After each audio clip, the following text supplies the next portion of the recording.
Assalamualaikum warahmatullahi wabarakatuh. Dan selamat pagi saya ucapkan sekali lagi kepada semua pembeli e-video Paul X yang bertajuk Bermula. Okey, di mana mungkin semua tertanya-tanya kenapa ianya dipanggil Bermula. Okey. So, dia ada sebab kenapa saya bagi nama Bermula ni sebenarnya untuk memudahkan semua penonton supaya dapat faham apa yang saya ingin sampaikan nanti. Okay. So, apa yang saya nak maklumkan, walaupun di dalam chapter 1 dan chapter 2 itu hanyalah basic, tapi ianya lah amat penting. Ada sebab kenapa saya kena terangkan berkenaan candlestick, what is forex, apa semua. Sometimes ada yang tak tahu, kita tak tahu semua yang membeli e-video ni ada mungkin yang baru nak trading. Okay. So apa yang saya nak dalam sebelum kita meneruskan pelajaran, cubalah barang siapa yang dah memang pakai teknik yang sebelum ni, apa je teknik, cuba letak tepi dulu, letak tepi untuk sementara ni dulu. Bukan buang, sebab itu adalah ilmu. Kita kena sentiasa hormati ilmu, kita simpan dia dulu dekat almari, sebab benda tu nanti akan berguna juga. Okay. So apa yang saya nak adalah semua sekali dalam keadaan tenang, relax, belajar dengan relax, tenang. Okay guys, relax. Okay, jangan ada negatif-negatif, apalah susah lah apa semua. Memang untuk berjaya ni susah, tapi yang paling penting dalam hidup ni adalah progress. Okay, progress. Kalau tak nak ada progress, pandai-pandai faham-faham lah. Okay, so yang penting relax. Kita nak tahu apa yang chapter 3 ni yang kita nak belajar. Okay, chapter 3 ni sebenarnya more to entry. Saya akan explain di mana tempat nak entry dengan menggunakan support dan resistance. Dan lagi berbalik semula, support resistance ni pun basic, sebab basic ni sangat penting. Okay, tanpa ada basic jangan harap untuk pergi tempat yang lain-lain. Okay, basic ni betulkah kita sudah faham apa dia basic technical analysis ni, which is support resistance ni peanut butter lah dalam trading sebenarnya. Orang cakap memang ramai yang menggunakan this teknik. Okay, ataupun ianya adalah satu adat ataupun kewajipan untuk kita kena fahamkan what is the support and the resistance. Akan tetapi, adakah betul kita faham support resistance ni? Kerana bermacam-macam kefahaman tentang support resistance ni. Saya tak mengatakan yang saya punya support resistance ni adalah betul. Akan tetapi, apa yang saya telah postmortem, apa yang saya telah kaji sebelum ni, dari pengalaman saya mengajar, belajar, trading selama 8 tahun ini. Okay, saya ingin kongsikan apa yang saya punya kefahaman. Sebarang teguran saya terima dengan hati terbuka. Bolehlah kontak saya jika ada apa nak tegur lah, sekiranya penyampaian saya ni terlalu kasar ataupun terlalu menyimpang ke apa semua, saya terima teguran tuan-tuan semua. Okay, yang penting kita kena positif ya. Alright. So, before kita meneruskan ke support dan resistance, okay, apa yang saya nak bagi tahu adalah kita kena amalkan zikir ni ataupun formula ni. Kita akan pakai formula ni sampai bila-bila. Okay, dan formula ni sangat wajib untuk di-apply dalam trading. Okay, so yang pertama iaitu breakout. First, zikir dia adalah breakout. Selepas berlakunya breakout, kita kena cari pullback. Dan last kali baru kita entry. Okay, setiap satu persatu ini haruslah ada di dalam kita punya trading. Kena ada breakout dulu, baru ada pullback. Kena ada pullback dulu, baru kita entry. So maknanya kita tak boleh melompat terus pergi pullback. Kita kena ada breakout dulu. Dan lepas breakout tu selesai, barulah masuk ke pullback. Lepas pullback tu dah ada, barulah kita entry. Dan di dalam entry pun ada syarat-syaratnya. Setiap satu persatu ni, breakout, pullback ni, kita kena fahamkan dulu. Dalam trading ni cuba fahamkan. Relax, fahamkan. Okay, satu persatu. Belajar ni kena tertib satu persatu. Oh, kenapa dia ada ni? Kenapa dia ada breakout? Kenapa dia ada pullback? Kenapa dia entry? Dia sebab semuanya. So, kena ada kefahaman. Okay? Bukan nak terus-terus, okay, ni. Okay? Okay? So, now. Sekejap. Okay. Apa dia breakout? Okay, apa dia breakout? Kalau saya bagi tahu ada orang melihat breakout itu seperti ini.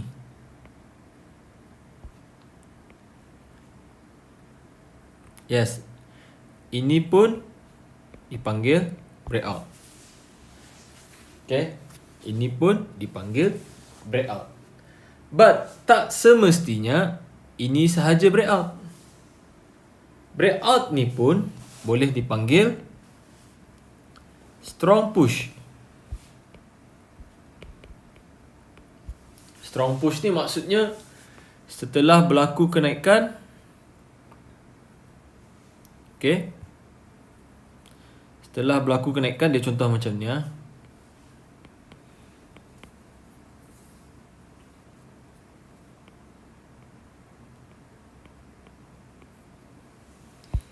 Ini pun dipanggil naik dan berlakunya permulaan jatuh ataupun strong push. Setelah naik ada strong push untuk sell. Okay, ini pun boleh dipanggil sebagai breakout. Setelah berlakunya cantik kenaikan, tiba-tiba dia datang satu candle sell.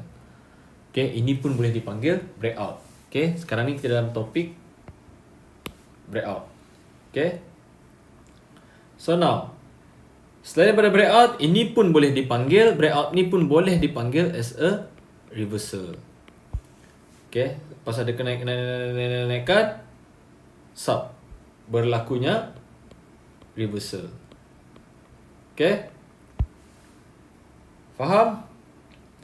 Dan breakout ini pun juga boleh dipanggil as a, selepas berlakunya ni pump, kejatuhan, ini pun boleh dipanggil a market mover.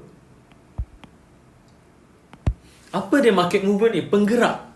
Dalam trading ni kita kena tahu di mana penggeraknya, siapa yang menggerakkan market ni. Sebab penggerak market ni kita perlukan. Breakout ini kita perlukan sebab ianya adalah market mover. Sebab ianya lah yang menentukan direction. Oh, macam contoh sekarang ni, dia sideways. Tapi tak ada market mover. Kita tak tahu mana satu market mover ni. Belum ada. Berlaku kejatuhan. Breakout. Keluar daripada zone ni. So, ini pun boleh dipanggil a market mover ataupun breakout. Breakout ni ketika namanya pun market mover juga. So, kita tahu. Okay. Minat pada untuk sell. Sekarang ni market minat untuk sell. So, breakout ini bukan hanya kita tahu basic of breakout yang macam ni je. Okay. So, breakout ni kira macam contoh. Naik. Berlakunya kejatuhan. Okay, ini pun boleh dipanggil a breakout ataupun a strong push ataupun a market mover. Kita nampak ni ada pergerakan yang kuat untuk minat untuk turun. Okay, it doesn't mean bila ada turun ni terus turun kita nak sell. Bukan, kita belum masuk lagi ke bab entry. Sabar. Kita kena fahamkan apa dia maksud breakout ni. Okay. Dan selepas berlaku kenaikan kan ada reversal, breakout. Ini pun boleh dipanggil breakout ni. Okay. Faham? So contohnya macam di sebelum kita boleh apply tu chart.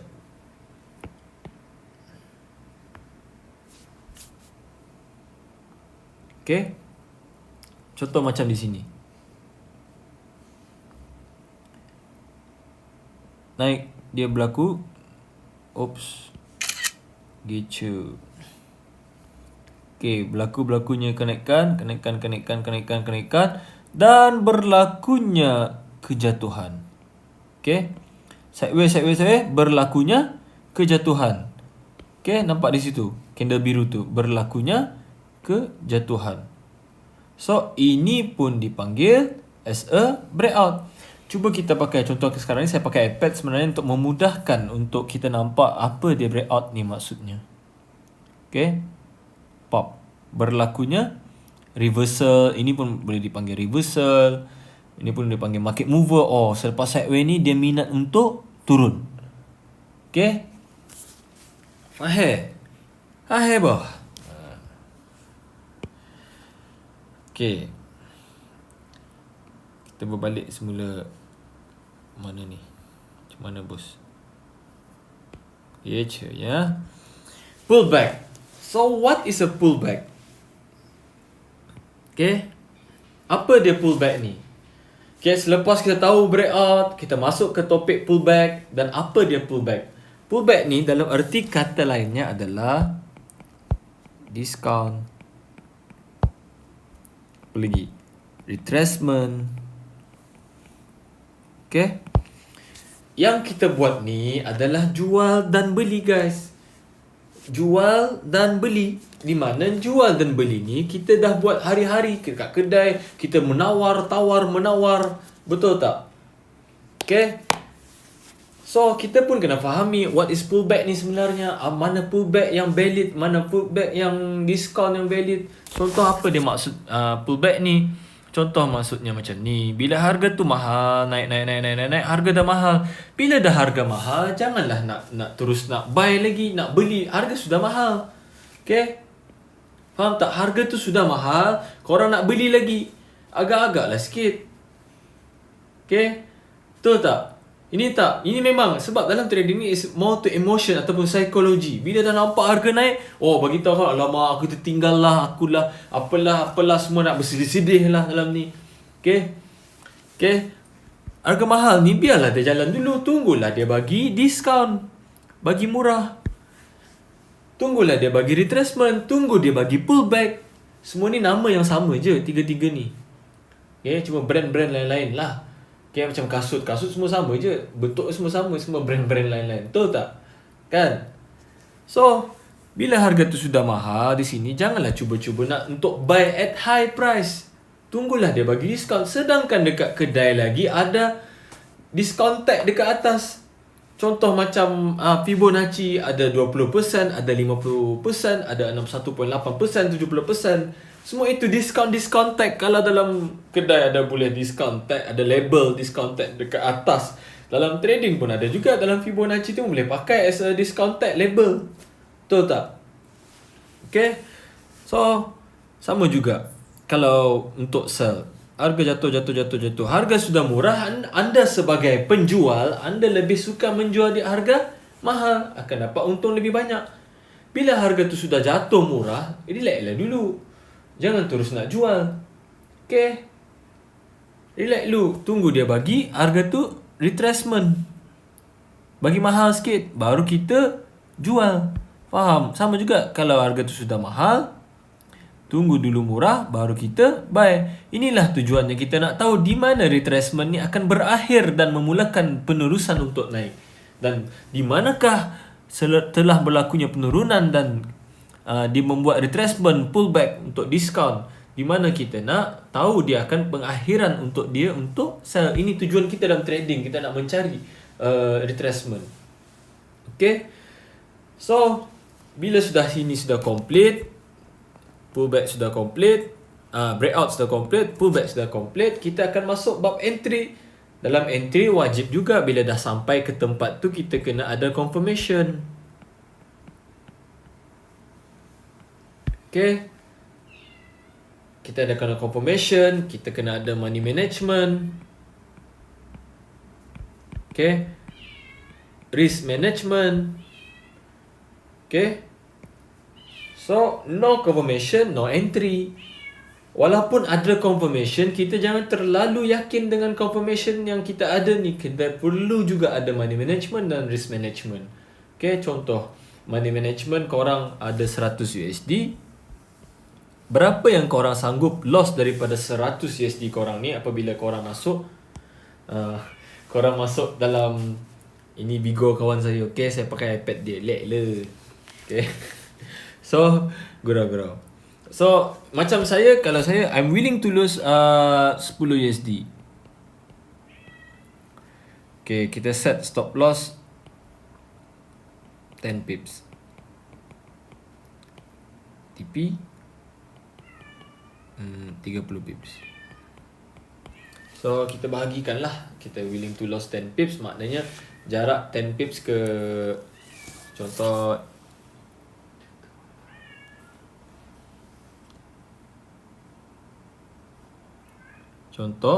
sini nak buy kan, nak buy, dia sampai sini kita buy, so kita pasang stop loss lah. Stop loss dia jarak dia 10 pip. Okay, so dari sini untuk kalau kena stop loss ni untuk 10 USD, kita kena divide berapa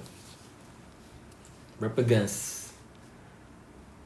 Okay, maknanya kita kena pakai lot 0.10, which is $1 lah. So kalau sampai dekat 10 pips, dia akan hit menjadi negatif 10 USD. So we are willing to lose 10 pips. So maknanya kita lah tak adalah macam nak tinggalkan chart tu kita dalam keadaan resah, gelisah, berapa lah. Tapi kalau kita dah tahu berapa kita willing to lose, kita relax je, kita masuk entry, kita tinggalkan, set and forget. Okay, kita bukan nak trading ni nak tengok chart hari-hari, kita banyak lagi komitmen dekat luar. Okay, syok ke kalau hidup dalam keadaan stres?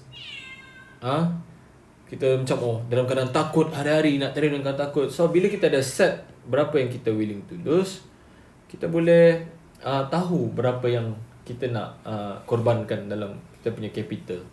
Okay, faham? So now breakout, pullback, entry. So ini adalah part 1 sebelum meneruskan ke support dan resistance. Kita akan sambung di part yang kedua.